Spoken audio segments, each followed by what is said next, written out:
Welcome back, Daniel Linhart, to another episode of Option 5. How are Hello, you? George, and everyone listening. It's good to be here.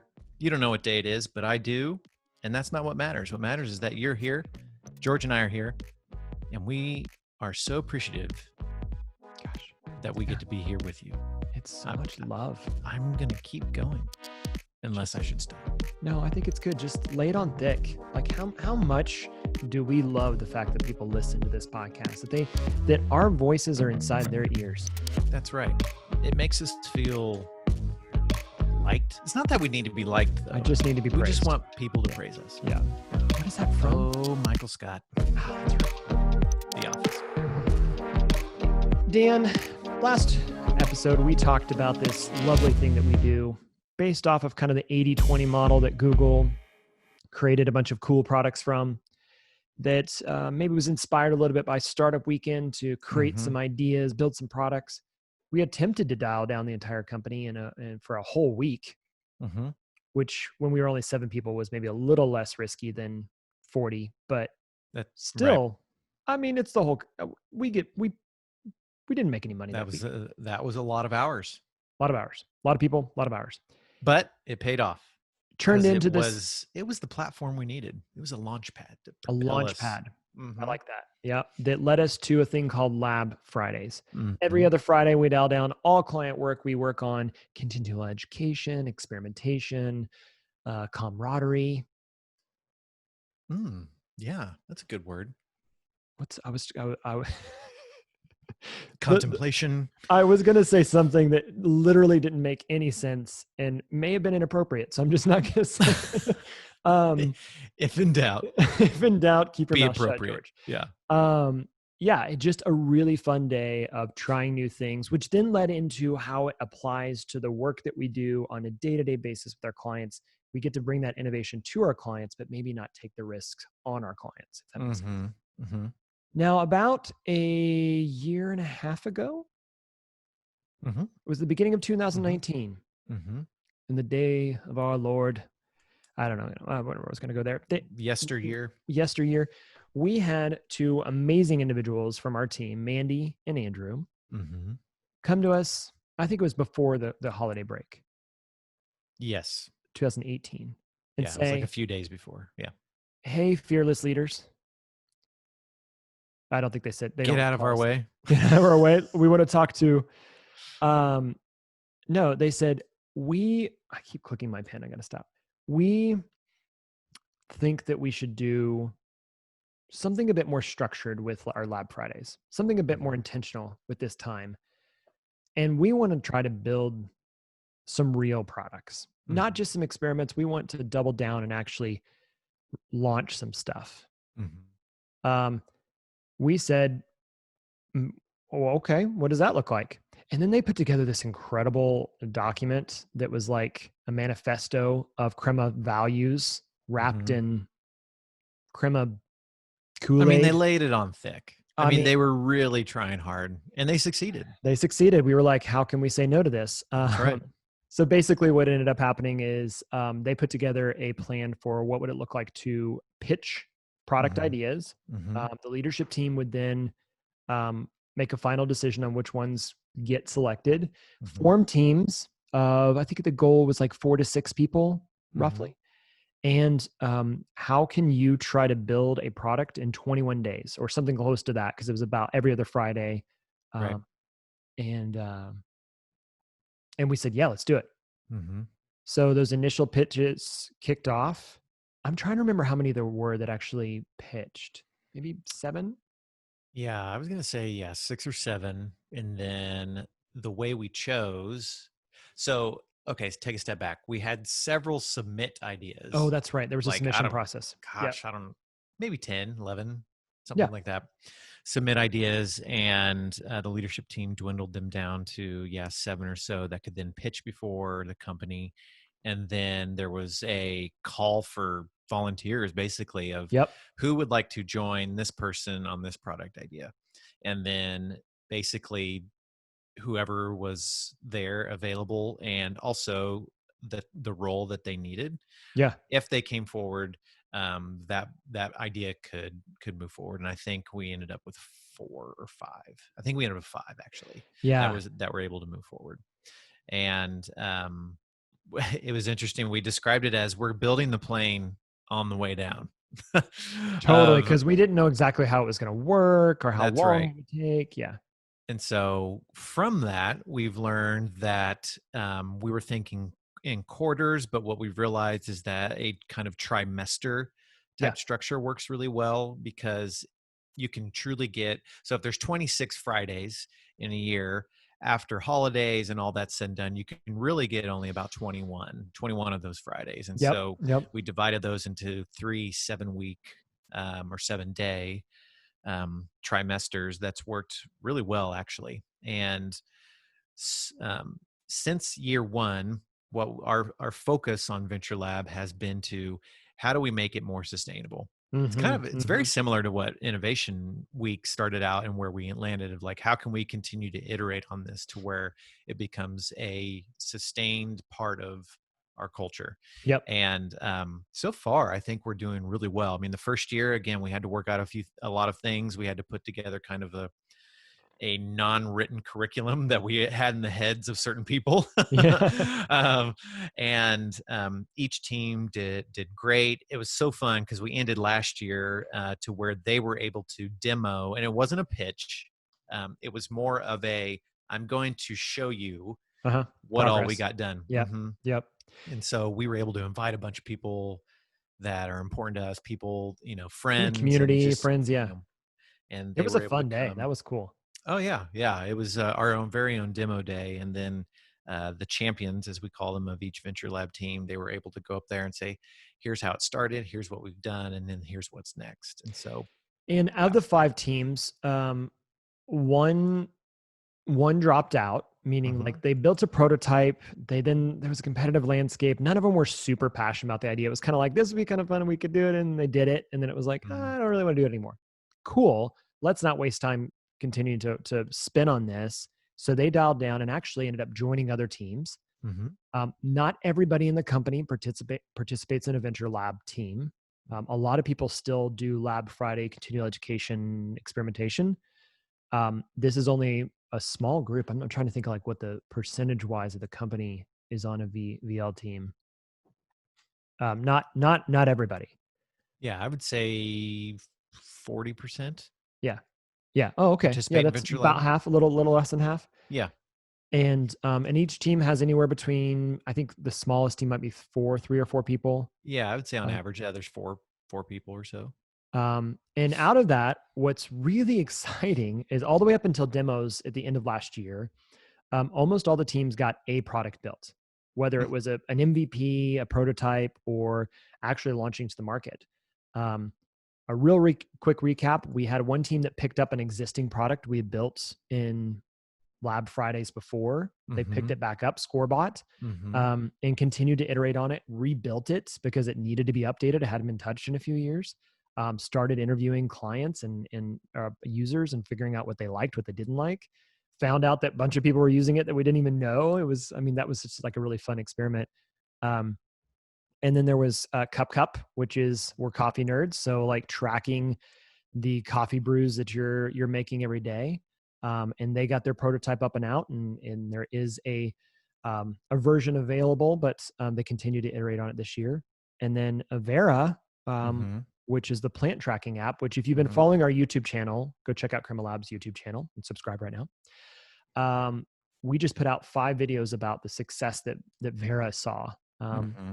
I mean, we were surprised. It was the plant app, Mm-hmm. the home care app for plants, your house plants, grew to over 100,000 users, Mm-hmm. and just is continued to have wild success from this every other Friday initiative. And I think you just touched on something really important that I think we need to make sure that our listeners are clear on, is that Venture Lab is not just a pet project. That's These it. aren't just products that yes, we're passionate about it. We're really interested and we're curious, but the champions have done, through coaching by different members of our team, have done a phenomenal job of building, designing products that actually address a problem in a market that exists. Yep. So through all of our research, we realized that the personal houseplant market is a $53 billion industry. And yes, the idea sparked from Who knew? Pamela, Great. who's like, I want to keep this plant that someone gave me as a going away gift alive. Yeah. So she built an app, and in the process of researching the market, realized that, oh my goodness, there are what are called plant parents, particularly millennials, that, you know, it used to be you before you have kids or get married, you get a dog. Yeah. Now Or a that's cat. still, or a cat. Now it's the same thing, but plants are becoming more of that, to where they are, one, obviously they're beautiful, they're decorative, and It's part of the I think, decor now. Yeah.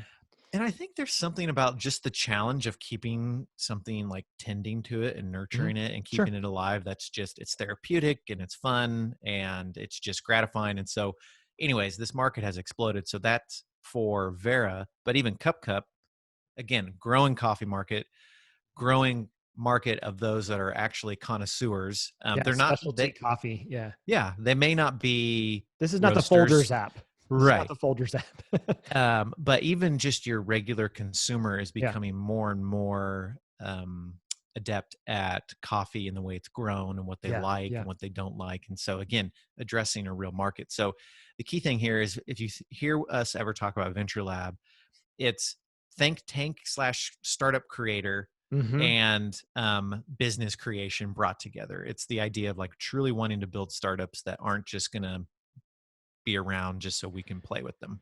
Yeah. And what I was surprised by, and I've loved, is that most of the solutions that we've been building have been consumer. Hmm. We're a B2B software development shop. There's no question about it. Hmm. Primarily, that we're building solutions for other companies to Right. help them run better. This allows the teams to not only scratch an itch, but actually learn some really interesting thing about user adoption, about Hmm. marketing, about positioning, about user experience on a consumer level, which Hmm. strongly influences the way that we build our B2B products. But it's different when you get to see the immediate results of 1,000 people using your product that quickly. Right. Um, so I think that's been really fun to see the team grapple onto some ideas that are addressing a market need, a consumer need, um, and Yeah. kind of seeing where they can take it. We've had, I'm part of the trimesters is that as the trimesters take place, there's kind of an off ramp and an on ramp. So we can have new Hmm. people pitch ideas. If there's, we try to keep the teams to only a handful because we don't want to have it be spread too thin. Um, and then now we're kind of sourcing different ways to come up with new ideas. Because if any of these retire or if they move on to another life, how can we incubate and bring in new ideas through a design challenge or through another pitch day or whatever? Hmm. It gives us some creativity of how we want to source those ideas. And maybe we would find a B2B app that we work on, Right. or maybe we would find a nonprofit solution or something. I don't know, but that creative, it is for the outcome of saying, no, we're building products that God willing would turn into companies Hmm. or Yeah. produce value in some way. Right.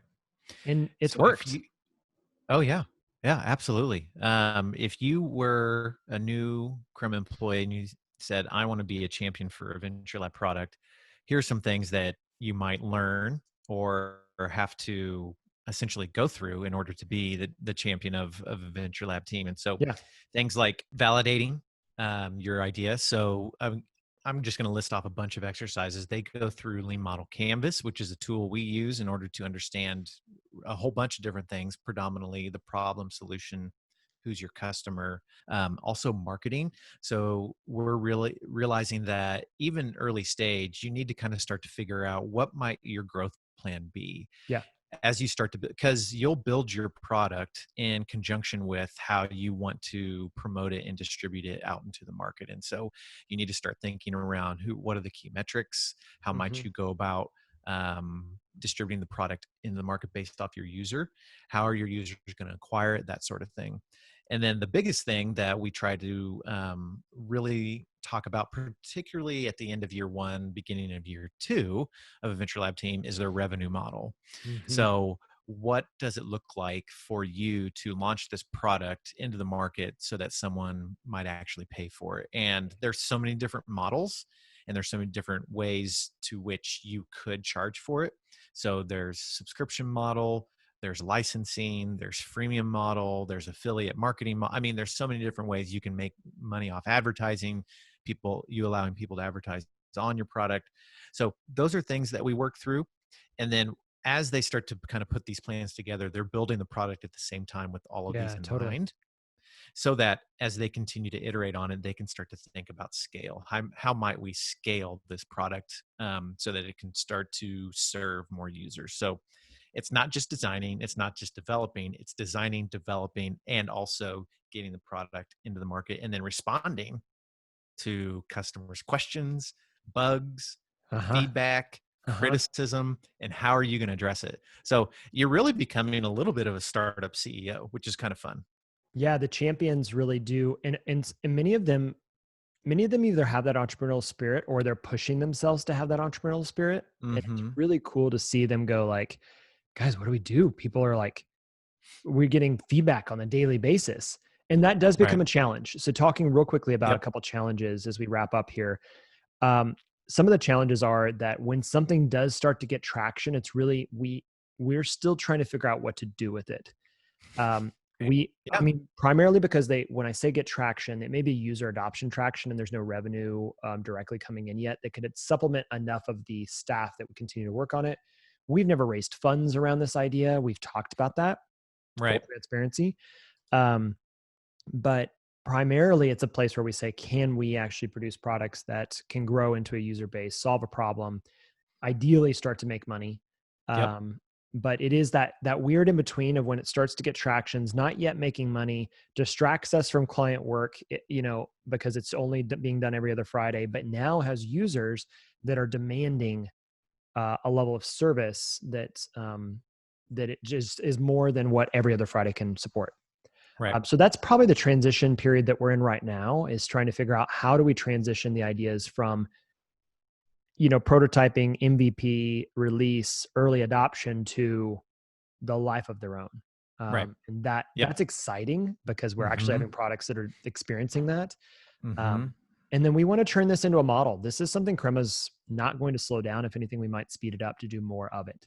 Yep. Um, so you'll see we're evolving on ourselves. We're innovating on ourselves. We went from, an innovation lab week to a lab Friday to venture lab to now maybe even something more dedicated to a kind of a venture studio model or an idea lab studio model or something like that, where we can actually turn this into being a core part of who Crema is. Hmm. Not that it Hmm. already isn't, but even more so. Yep. So if you have questions about that, if you're listening and you're thinking, oh, that's interesting, I'd love to learn more about how you do that, shoot us an email. We'd love to talk to you about actually creating venture labs or lab groups inside your organization. Our Hmm. coaches, that's something we've been talking about, our coaches being advisors towards like, hey, here's some ways that you might be able to set up a space like this inside your own company. Um, and we'd love to help you do that. So um, I love Venture Lab. I love Lab Hmm. Fridays. It's probably one of the things I'm most excited about with Crema. It took us 10 years. Let's be honest. A lot of product shops go, oh, cool. We know how to build product. Let's go build our own product. And they get very distracted. Hmm. And then they don't serve their clients well. And the entire company suffers. Hmm. And what we've been Kind of trying, falls in on itself. it does. It does. And so we've been trying really hard over the last, I don't know, probably 5 or 6 years to say, how might we start creating our own intellectual property? How might we start creating our own products and new revenue lines, but not in sacrifice of this amazing work we do for our clients and with our clients? Right. Um, and I think it's working. I think we've cracked something there. At least we're having fun. Oh yeah. Hopefully that's a sign that it's working. I mean, fun is not always profitable, but it's moving us in the right direction. I agree. Dan, it's always fun chatting with you. I really enjoy it. It's a pleasure to be here. I My like heart your is full. Oh, back to the feelings. You're just a man of many emotions. I don't know how to name them, but sure. Well, I always enjoy this time. I can't wait until we get to do it in person again. We'll That'd be see. nice. One day, 1 year might be the case. As always, thank you for listening. This podcast is made by a company called Crema. It's your own ice company, Dan. I love it. And we do too. That's pronounced crema. Crema.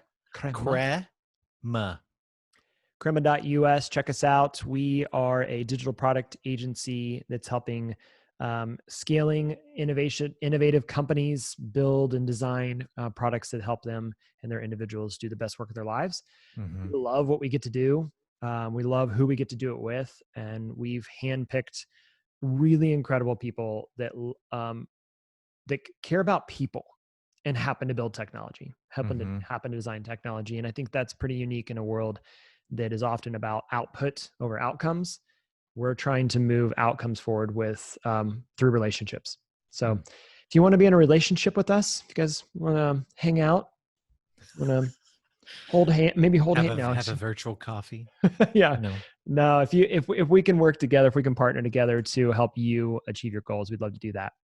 And as always, make sure you subscribe to our podcast. We're going to keep doing these every Monday. You'll hear a new one come out, unless there's a holiday, or we didn't even miss one when the pandemic hit.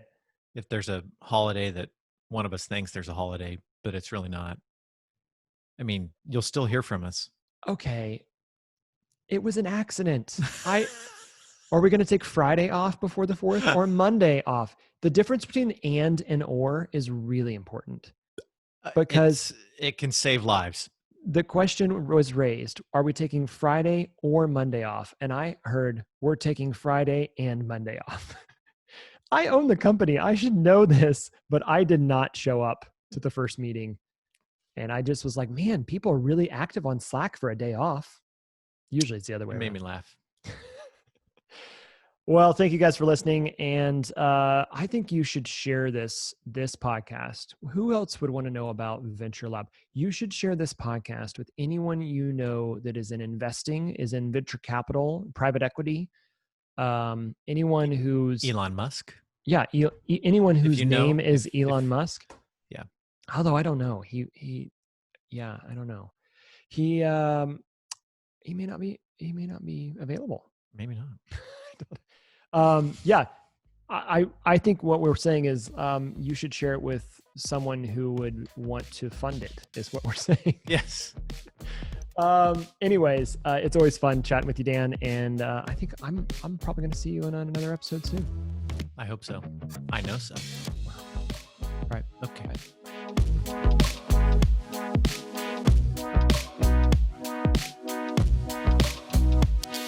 My name is Trevor Brixey, and I'm a senior application developer at Crema. I turn your ideas and designs into real working applications.